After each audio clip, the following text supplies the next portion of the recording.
Saat ini, penyebaran COVID-19 masih belum bisa dihentikan. Terdapat banyak faktor yang mengakibatkan perkembangan virus COVID-19 yang amat masif. Akan tetapi, kita sebagai warga Indonesia mampu mengurangi dampak kepanikan hal tersebut. Salah satunya dengan tidak menyebarkan informasi yang belum teruji kevalidannya atau juga biasa disebut dengan hoax. Berikut merupakan kategori penyebaran hoax. Yang pertama, yaitu orang yang tidak mengetahui kebenaran berita tersebut. Yang kedua, orang yang menyebarkan berita tersebut secara berlebihan. Dan yang terakhir adalah orang yang menduga berita yang disebarkan adalah berita bohong. Konsekuensi paling berat dari aktivitas penyebaran hoaks adalah tindak pidana. Berita hoaks dapat kita hindari dengan melakukan cross-checking terhadap sumber-sumber yang tersedia. Apabila berita hoaks disebarkan secara besar-besaran, skenario paling buruknya adalah banyak orang akan menganggap informasi tersebut benar adanya dan akan memberikan bias terhadap fakta yang terdapat di lapangan. Hal-hal yang harus diperhatikan saat membaca suatu berita seputar COVID-19. 1. Waspadai judul yang provokatif. 2. Cermati alamat situs berita. 3. Dapatkan informasi resmi dari otoritas kesehatan global dan lokal. Waspadai judul yang provokatif. Pembuatan berita palsu sering menggunakan judul berita yang provokatif supaya pembaca merasa tertarik, mengeklik dan membaca berita tersebut. Berita hoaks cenderung langsung menuding pihak tertentu. Selain itu, isi berita hoaks biasanya hasil rombakan dari media resmi lain untuk mempermudah membangun opini sesuai yang diinginkan pembuat hoaks tersebut. Cermati alamat situs berita. 1.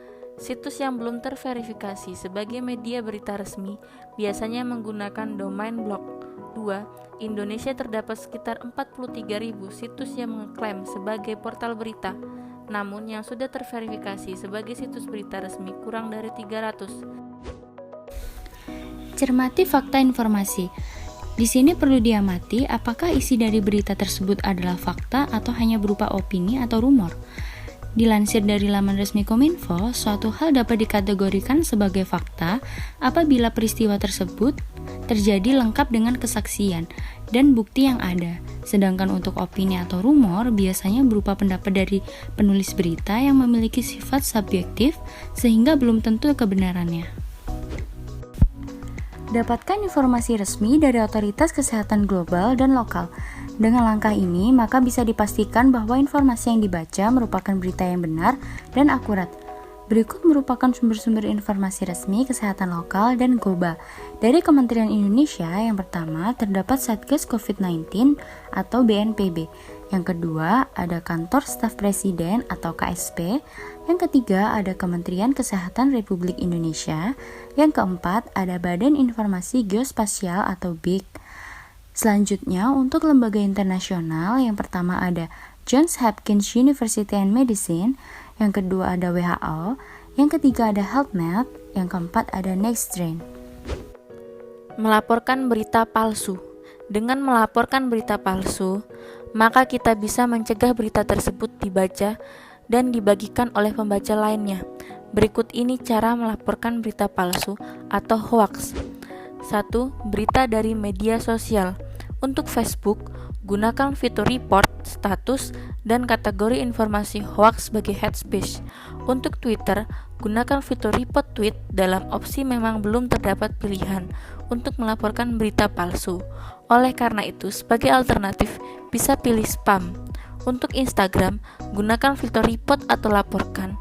Sama halnya dengan Facebook dan Twitter, Instagram belum ada pilihan untuk melaporkan berita palsu. Sebagai alternatif, bisa gunakan opsi ini tidak pantas. 2. Berita dari situs web. Melaporkan berita palsu atau hoax dari situs web bisa dilakukan dengan dua cara, yaitu 1.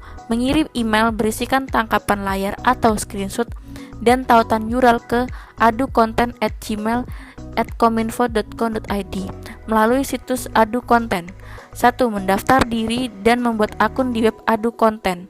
2. Unggah tautan atau link yang berisikan konten tidak sesuai dengan perundang-undangan. 3. Unggah tangkapan layar atau screenshot konten tersebut. 4. Berikan alasan Anda mengadukan konten tersebut.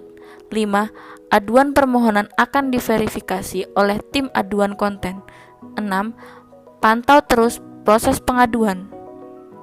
Sekian video informasi yang telah kami sampaikan.